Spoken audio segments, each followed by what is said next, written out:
বিভিন্ন এলাকাতে অনেক ভাই বের হয়েছেন, তারা বলে এই কোরআন দিয়ে আমি চলবো, হাদিস মানার দরকার নাই। কোরআন দিয়ে নামাজ পড়া তো দূরের কথা, আজানও দিতে পারবে না। আছে কোরআনের বিবরণ, কারণ কোরআন হলো পাইকারি কথা বলার জায়গা। কারণ শুধু কোরআন এসে হাতে কিচ্ছু পাবে না, একটা সময় সে বেঈমান হয়ে যাবে। আমাদের অনেকের মাথার মধ্যে শুধু কোরআন কোরআন সরার, শুধু কোরআন কিচ্ছু না, শুধু কোরআন কোনোদিন শাসন করতে পারে না, এটা ঠিক না। এটা আহলে কোরআনিয়াদের একটা সাবজেক্ট, এর মধ্যে মারাত্মক ভাবে একটা দর্শনের গলত আছে। আপনি কোরআন দিয়ে কি করবেন আমাকে বলেন তো? কিছু জবাব এই জন্য দিতে হয় যাতে আপনারা বিব্রত না হন। কারণ আমার শ্রোতা যারা আছে সারা পৃথিবীব্যাপী ইনশাল্লাহ জ্ঞানী একটা শ্রেণীর লোক তো আমাদের আছে, তো এই জন্য কিছু প্রশ্নের জবাব দিতে হয়। কোনো ভাইরাল বক্তা বলেন যে কোরআন হাতড়িয়ে কিছু পাবেন না, বরং এটার মধ্যে থাকলে আপনাদের বেঈমান হয়ে মরা লাগবে। নাউজুবিল্লাহ মিন যালিক। এরা হলো দেশের ভাইরাল বক্তা। তো এখন এটা আপনারা শুনে নেন, তার বক্তব্য আপনি খুঁজে পাবেন। তো এখানে আমার কথা, আমি আল্লাহর কোরআন যা বলছে তাই আমি বলবো।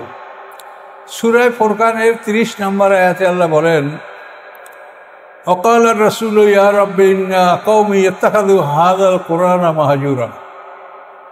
হাসরের ময়দানে, কিয়ামতের ময়দানে 50,000 বছরের সমান যেদিনে বিচার অনুষ্ঠিত হবে, সেদিনে আল্লাহর রসুল একটা মামলা দায়ের করবেন।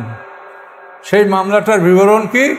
ওয়াকালা রাসূলু, রাসূল বলবেন, ইয়া রাব্বি, হে আমার রব, ইন্না কওমি ইত্তাখাযু হাযাল কুরআনা মাহজুরা, নিশ্চয় আমার জাতি এই কোরআনকে ত্যাগ করেছে, কোরআন বর্জন করেছে।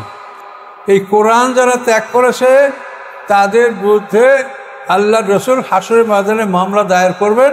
মামলার ভাষাটা আপনি কোরআনে পেলেন। তো এখন ওই বক্তা সাহেব যা বলেছে তাতে তো আপনাদেরকে কোরআন ছেড়ে দিতে বলছে, যে ওর মধ্যে কিছু পাবেন না আর আপনি বেঈমান হয়ে মরবেন। কত বড় কথা! কোরআনের মধ্যে থাকলে আপনি বেঈমান হয়ে মরবেন। তাহলে উনি আপনাদেরকে কোরআন ত্যাগ করতে বলেছেন।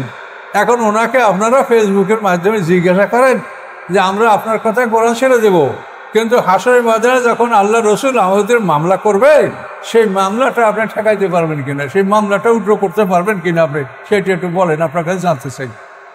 এটা জিজ্ঞাসা করেন তাকে। এরা মানে মনে করে যে সব মানুষ আমাদের কথা শোনে, আমরা যাই বলি তাই সত্য। কাজে এটা ঠিক না। এই ভাইরাল হওয়াটা কিন্তু জ্ঞানের উপরে হয় না, এটা একটা কৌশল আছে এটার পিছনে। এগুলো বলা ঠিক না, তারপরও না বললে আপনারা বুঝবেন না যে মানে জ্ঞানহীন মানুষ ভাইরাল বক্তা। এগুলি সাধারণত এভাবে হয়ে থাকে যে যদি কোনো রাজনৈতিক দল মনে করে যে এই বক্তা সে আমার পক্ষের, তখন ওই রাজনৈতিক দল তাকে মানে সমাজে ওই কোয়েশ্চনে পৌঁছে দেওয়ার জন্য কর্মীদেরকে বলে, তোমরা অন্তত 10,000 লোক তার মাহফিলে উপস্থিত হবা। তো ওই দলীয় কর্মী 10,000 লোক উপস্থিত হইলে মানুষ দেখবে হায় রে হায়, এত লোক। এইরকম যদি 2-3টা মাহফিলে করা যায়, তখন এমনি সে ভাইরাল হয়ে গেল। এখন সব লোক আছে, অমুকের মাহফিলে এত লোক, আমরাও চলো যাই, এগুলো ভাইরাল। কিন্তু জ্ঞান ভিত্তিক ভাইরাল হয় না। তো এই জন্য আপনারা সতর্ক থাকবেন। তাকে বলেন যে আপনি যে আমাদের কোরআন ত্যাগ করতে বললেন, তা আল্লাহর রসুল যে আমাদের কোরআন যারা ত্যাগ করেছে তাদের বিরুদ্ধে মামলা করবে, তা আপনি কি এই মামলাটা উইথড্র করতে পারবেন? তা আপনি আমাদের কোরআন ত্যাগ করলেন কোন দলিলে, কিসের ভিত্তিতে? তারপর কোরআনে কিছু পাওয়া যাবে না, এই কথাটা কত বড় মারাত্মক, সম্পূর্ণ কোরআন বিরোধী কথা। কোরআনে আল্লাহ তাআলা পরিষ্কার সূরা আনামের 38 নম্বর আয়াতে আল্লাহ বলছেন, মা ফাররাতনা ফিল কিতাবে মিন শাই, এই কিতাবে আমি কোনো কিছু কমতি রাখি নাই, কোনো কিছু ঘাটতি নেই। সূরা বনী ইসরাঈলের 12 নম্বরের আয়াতে আল্লাহ বলেছেন, ওয়াকুল্লা শাইইন ফাসসালনাহু তাফসীলা, আমি প্রত্যেক বিষয়ের বিস্তারিত বিবরণ এই কোরআনে দিয়েছি।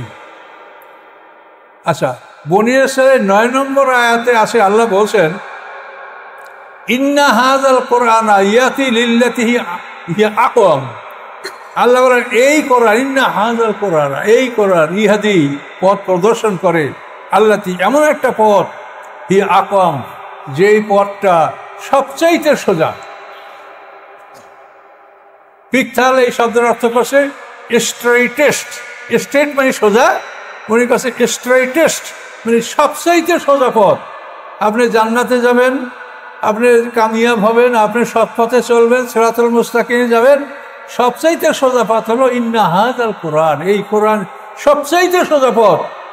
তারপর একজন আলেম যদি বলে যেটা মধ্যে কিছু পাবেন না, তার মানে ওই লোকটা মূর্খ, কোরআন সম্পর্কে তার কোনো জ্ঞান নেই। কোরআন সম্পর্কে যার ন্যূনতম জ্ঞান আছে, ইকোনমিক সেন্স আছে, সেই রকম কথা বলতে পারে। কাজে যদি আপনারা সতর্ক থাকবেন, বক্তা ভাইদের হলেই মনে করবেন না যে তার কথা সব গ্রহণযোগ্য হবে। কাজে এগুলো অত্যন্ত আপত্তিকর। আপনি বলেন যদি একটা লোককে এই চাকরি দেওয়া হয় যে আপনি পথ দেখাবেন, এখানে 7 রাস্তা, মানুষ এসে পথ বুঝতে পারে না, তা আপনার দায়িত্ব হলো সোজা পথটা আপনি দেখাই দেবেন। এখন উনি ওই সোজা পথ দেখানোর চাকরি করে, এখন ওনার কাছে আর উনি যদি সোজা পথটা বাদ দিয়ে বাঁকা পথ দেখাই দেয়, তাহলে এই লোকটার অবস্থা কী হতে পারে?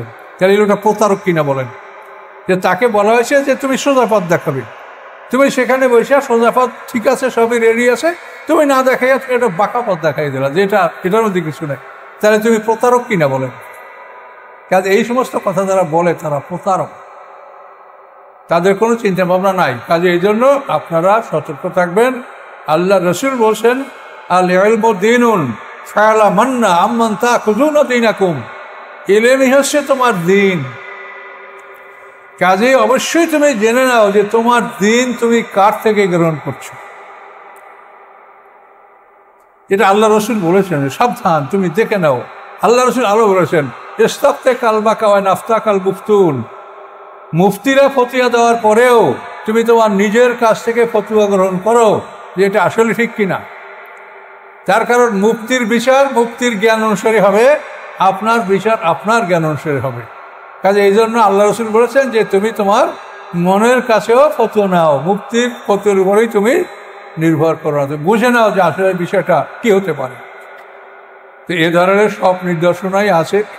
তারপর আল্লাহ রসুলের বহু হাদিস আছে। একটা হাদিস আছে মান লাম ইয়াতাগান্না বিল কোরআনে ফালাইসা মিন্না, বহু হাদিস গ্রন্থে হাদিসটা আছে।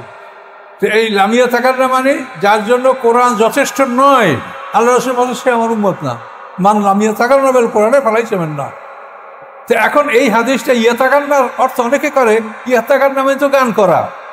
তখন এই হাদিসটার ব্যাখ্যায় আপনারা এটা নোট রাখেন, সুফিয়ান ইবনে উয়াইনিয়া তাবত্তাবিন, সেই যুগের সর্ববৃহত্তর মুহাদ্দিস, উনি বলছেন লাম ইয়াতাগান্না মানে লাম ইয়াস্তাগনা, মানে কোরআন যার জন্য যথেষ্ট নয় সে আমার উম্মত নয়। কিন্তু এতগুলো হাদিস এর পক্ষে আমরা বললাম, আর ওনারা বলবে কি অমুকে হাদিস মানে না, মিথ্যাবাদী, তাদের মিথ্যা বলতে কোনো ভয় নেই। তো যাই হোক, যার আমল নিয়ে এসে কবরে যাবে আপনারা সতর্ক থাকবেন। আপনারা কোরআন থেকে কখনোই বিচ্যুত হবেন না। আমার মতো বা হুজুরের মতো আপনি মুফাসসির হবেন না, আল্লাহ সেটা হইতেও বলেন। আপনার জ্ঞান অনুযায়ী যা পারেন তাই আপনি করেন, কিন্তু আপনি কোরআন ছেড়েন না, এটা পড়েন, শেখেন, যা পারেন তাই করেন, ছোট ছোট সুরের অর্থ শেখেন, কিন্তু কোরআন থেকে আপনি দূরে থেকেন না, ধৈর্য রাখেন। আল্লাহ বড় দয়ালু, আল্লাহ আমাদের কাছে কিছু চায় না, সে চায় আমাদের আনুগত্য, যে আমরা তার আনুগত্য স্বীকার করি কিনা, আমরা তার কাছে আত্মসমর্পণ করেছি কিনা। কাজে এই জন্য যার যা জ্ঞান সেই জ্ঞান অনুযায়ী আল্লাহ তাআলা বিচার করবেন। আপনারা কোরআনকে ধরে রাখেন, লেগে থাকেন, কোরআনকে কখনো ত্যাগ করবেন না। কোরআন ত্যাগ করলেই আপনি রাসূলের ওই মামলার আসামি হয়ে যাবেন। ওয়াকালা রাসূলু ইয়া রাব্বি ইন্না কওমি ইত্তাখাযু হাযাল কোরআনা মাহজুরা, এই আল্লাহ সূরা ফুরকানের 30 নম্বর আয়াত। তো যাই হোক, আল্লাহ আমাদের ক্ষমা করুক। আমরা যেন কারোর প্রতি বিদ্বেষ বা প্রতিহিংসামূলক কথা না বলি, আমাদের কথা যেন হেদায়েতমূলক হয়, আল্লাহ যেন তৌফিক দান করেন। বলুন আল্লাহুম্মা আমিন।